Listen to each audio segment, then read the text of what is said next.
We're seeing multiple offer situation come up again more frequently as the market heats up. I'm going to give you a brief overview how to have a strong offer and get your clients the dream house.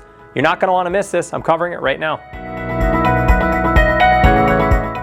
When a home is not as competitive, we're going to cover that right now. The buyer is able to use it to their advantage. They may be able to offer at or below asking price and commit to a smaller earnest deposit, maybe negotiate with the seller if the home doesn't appraise or at the right offer price.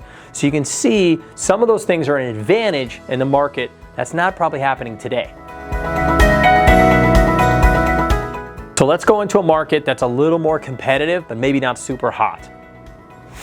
You'll want to create a stronger offer to get the house and have a better chance. You'll want to encourage your buyer to offer 5 to 10% over asking price. Again, depending on the price point, you want to make sure that makes sense.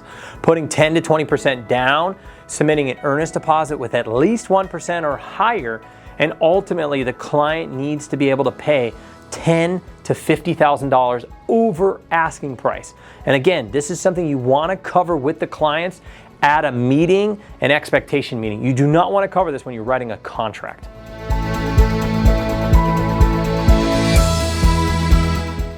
Let's say the market gets really aggressive, super hot. This is what you're going to want to do. You want to gauge how badly they want the house and if they're determined to make the offer. My biggest question to ask is, what's a number you'll feel good about, fall asleep at, knowing you gave your best? That's what you want to talk to them about, making sure they're putting their best foot forward. So for instance, offering 10 to 15% over asking price, again, depending on the price point, make sure they're comfortable with that. Make sure financing is secure with cash or conventional, 20% more down or higher. And maybe what they might do is they might look into a 401k loan. That's also been very popular as the market heats up. They want to use a local lender, not a large bank. That matters.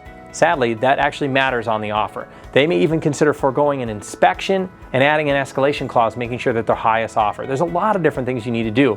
At the end of the day, you need to make sure you sit down with the client, talk to them, and let them know what's going on in the market. But those are some tips when the market gets super hot. So in conclusion, it can take some practice to ensure your buyer gets the best deal possible, especially with how competitive the market is. But you want to make sure you strategize with the client, you make sure they feel comfortable, and you also want them to feel like they're winning or they're getting something in return. Everybody wants to feel like they're getting a deal.